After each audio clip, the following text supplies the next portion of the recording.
Frère avec ce maillot, moi, je voulais réfléchir avec nous, je dirais, plus sur la première lecture. Nous sommes écoutés là, dans Jérémie, chapitre 26e, verset 1 à 9. Si nous regardons bien pour nous, verset 1 à 7 là, il montre nous que Jérémie, c'est un fidèle messager. Un fidèle messager. Il n'est pas facile, non? Je ne dis pas. Pour nous être fidèles à la parole là.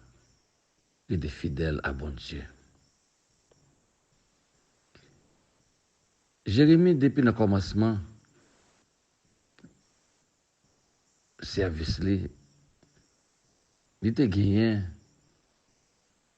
une parole que bon Dieu t'a dit, l'Éternel t'a dit prophète Jérémie. Ne crains point, car je suis avec toi pour te délivrer. Chapitre 1er, verset 8. Pas peur, rien. Pas avec vous, je suis capable de délivrer, je suis capable de libérer, pas peur, rien. Pas peur parce que moi là avec vous. Pas peur parce que ma paix camper bon côté. Et il y a une petite parole. J'ai mis un verset 17. Ma paix aider nous. Ma va ajouter pour nous. Côté bon Dieu te balaye un avertissement très très sérieux. Il était dit, ne sois point effrayé d'eux, de peur que moi, je ne t'épouvante devant eux. Ça veut dire, mon serviteur, bon Dieu, surtout mon cap la prière, pas peur rien. Il a critiqué, il a humilié, il a fait comme pour l'eau. Ou là, c'est comme si on pas là.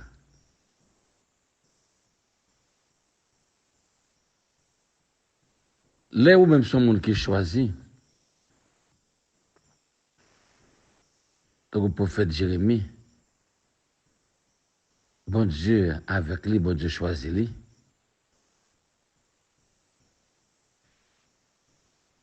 Pas de peur, by témoignage. Pas peur, by parole là.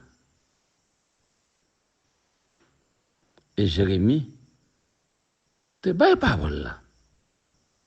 Il te by témoignage. Mais, peuple ça, qui est un peuple désobéissant et contredisant, il était soulevé contre Jérémie.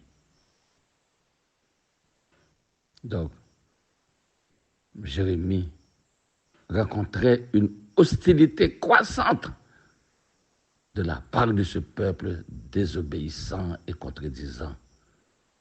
Et parole ça, si nous lisons Romains chapitre 10, verset 21, la paix, par nos paroles ça, la comprenons. Ce qui est vraiment triste dans la vie prophète Jérémie, tu gagné page court. Page court, c'est petit Imer. L'état de Jérémie a prophétisé. Parole la boulée. Eh bien, page court, petit Imer, il était frappé Jérémie, bah Jérémie calotte.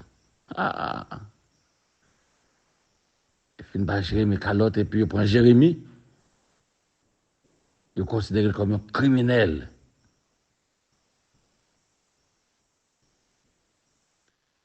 Et c'est comme ça, il a passé le risible. Et Jérémie avait ensuite été exposé comme un criminel, immobilisé dans un instrument de supplice à la porte de la maison de l'Éternel. objet de la risée du public. Et il est ça. Et on a dit, est-ce que pour ça, non, ça a fini de passer là? Est-ce que la parole aussi vient parler encore? Non, non, non, non, bon Dieu. Mais question ça, si on monde oppose lui, c'est parce que vous-même, vous ne pas comprendre. Vous ne pas comprendre, pareil. Laissez message oui. Leur recevoir un message, une parole pour qu'à bail, même pour famille, pas qu'à empêcher de parole là.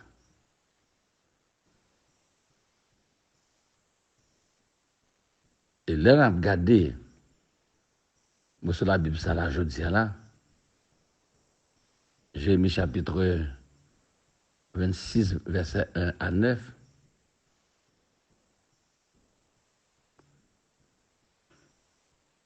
Eh bien, les aidez-nous comprendre un pile bagaille pour que nous-mêmes n'a pas vivre.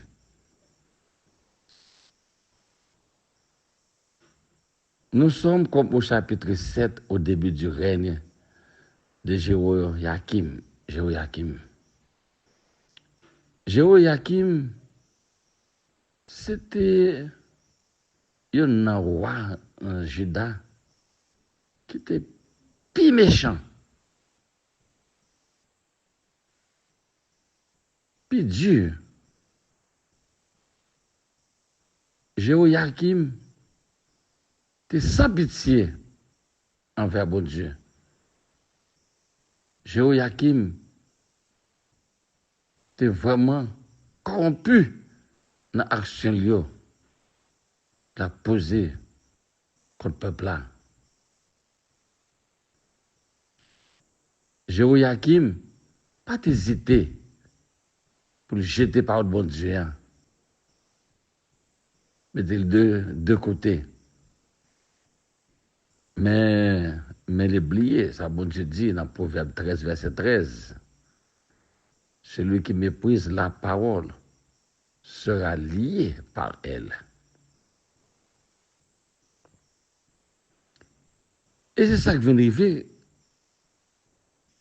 Bon Dieu t'attend que Judas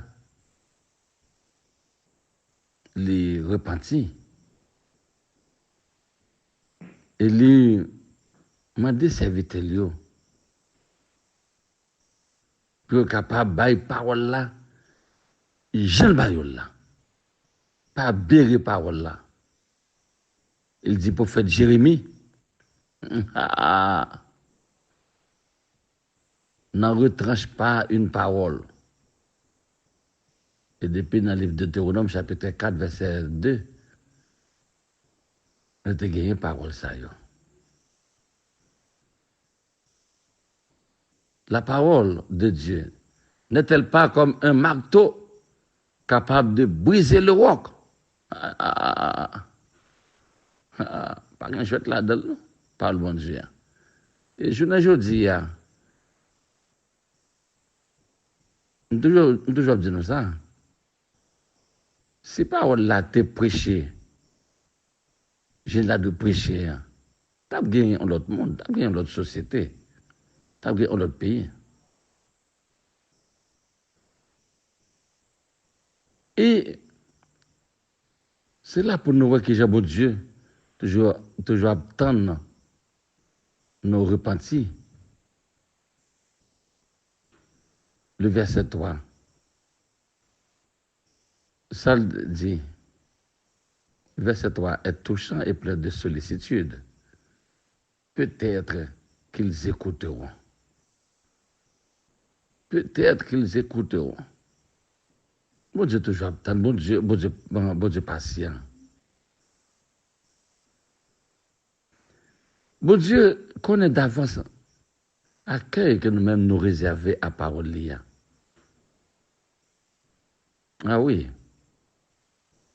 À appel que la paix fait. mais il n'est pas découragé avec nous. Grâce à Remélie, l'attendre que nous repentir.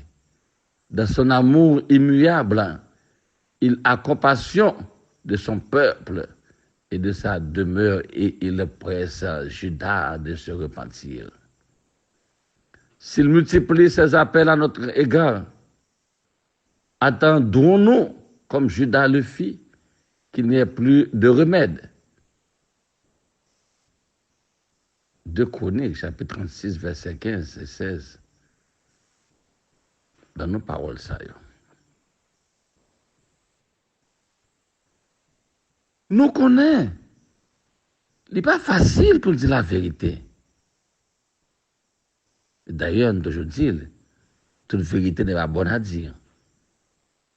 De nous cacher des paroles, ça, ou un pays nous a crasé, l'église nous a crasé, et nous peut pas vérité.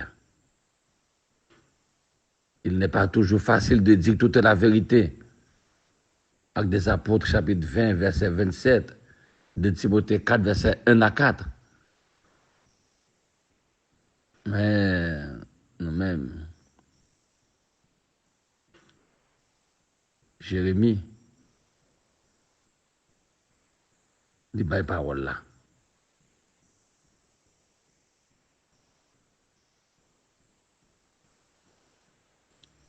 Et Jérémie dit non.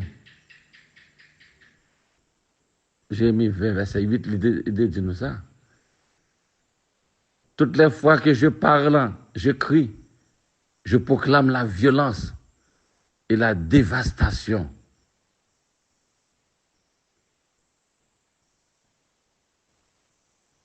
Aussi la parole de l'Éternel entraînait pour lui opprobre et moquerie. Isaïe 30, verset 9 et 10. Plus vous cessez avec bon Dieu, plus on baille parole là, c'est plus tôt. On va pas de difficulté. Parce que parole bon Dieu, on va baille là, c'est la parole pas. Et c'est parole qui invite tout le monde à réfléchir. Mais on connaît quand même, on peut persécuter.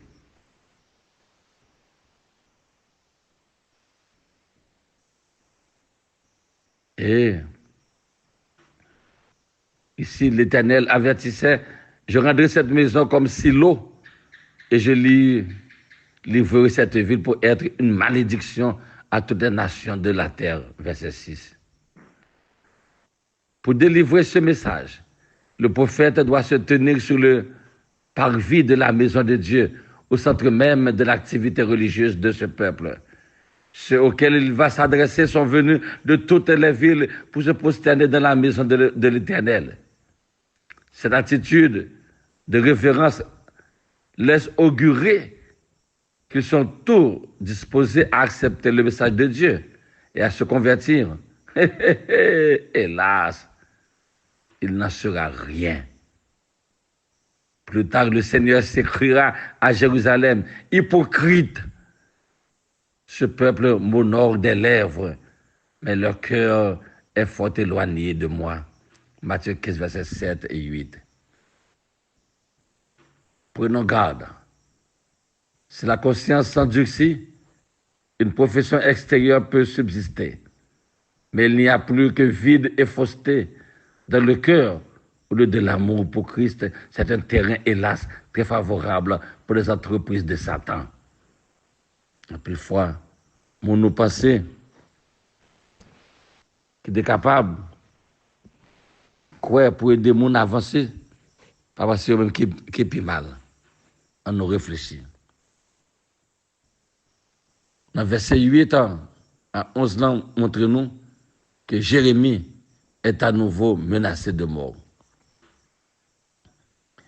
Le rappel de la destruction de Silo, Somme 78, verset 58 à 60, et la prophétie au sujet de Jérusalem qui devrait, faute de vraie repentance, connaître le même sort, était particulièrement irritant pour ces hommes de Juda. Ils mettaient leur confiance dans des paroles de mensonges et répétaient avec orgueil, c'est ici le temple de l'Éternel, le temple de l'Éternel, le temple de l'Éternel. Jérémie 7, verset 4. C'était oublié que si l'homme regarde en apparence extérieure, l'Éternel, lui, regarde au cœur. 1 Samuel 16, verset 7. Silo avait été, pendant 300 ans environ, le centre de l'adoration. L'arche s'y trouvait, mais devant l'idolâtrie grandissante au temps d'Élie, Dieu était intervenu. Prise par les Philistins, l'arche ne devait pas retourner à Silo. Les prophètes ont entendu Jérémie, mais ils prophétisaient avec mensonge, associés aux sacrificateurs qui dominaient par leurs moyens. Alors, ils ameutent aussitôt le peuple contre l'envoyé de l'Éternel. Ils se saisissent de lui et s'écrient, furieux, tu mourras certainement. Verset 8. Nous avons de plus grands privilèges que ce peuple. Toute l'écriture est entre nos mains et nous avons reçu le Saint-Esprit pour le comprendre. Quelle est notre attitude quand Dieu, dans son amour, nous reprend? La colère ou la soumission? Dans ce dernier cas seulement, la discipline rendra le fruit paisible de la justice. Hébreux 12, verset 11. Les princes de Juda ont appris ce qui se passe. Ils quittent la maison royale et viennent s'asseoir à l'entrée de la porte neuve de l'Éternel. Verset 10. Jérémie est à nouveau avec véhémence accusé devant eux. Combien de fois de telles accusations ont été proférées contre les vrais témoins du Seigneur tout au long de l'histoire de l'Église? Ces accusateurs sont indignés. Comment a-t-il pu oser leur parler ainsi? Ils ne sont pas des mécréants. Ils n'ont pas abandonné le temple. Ils s'estiment fidèles à leurs devoirs religieux. Oui, mais Dieu a en horreur ceux qui ont la forme de la piété et en ont renié la puissance. De Timothée 3, verset 5. Avec ce maillot, méditation matin avec le prophète Jérémie, invitez-nous à réfléchir, invitez-nous à comprendre. Il y a un peu de serviteur, mon Dieu, je ne dis, il a humilié, il a fait complot contre eux-mêmes parce que ils n'ont pas décidé de marcher dans aucun clan, dans aucune base, pour chercher intérêt, pour chercher avantage. Comme le serviteur, bon Dieu, il a fait complot contre eux-mêmes. Et tout le monde campé face à eux. Pour qui ça? Parce que il va entrer dans aucune logique pour capable d'exploiter le peuple-là, craser le peuple-là, pour chercher intérêt par eux. Comme le serviteur, bon Dieu, je ne dis qu'à vivre un moment très difficile dans la vie. Et bien, tant que le prophète Jérémie, on nous été fidèles à la parole là. La parole, bon Dieu, a pensé dans nous, de traverser nous. Et je dis, ces méditations, ça, nous avons fait avec nous. Que bon Dieu bénisse nous. Bon courage à nous tous et à nous chaque.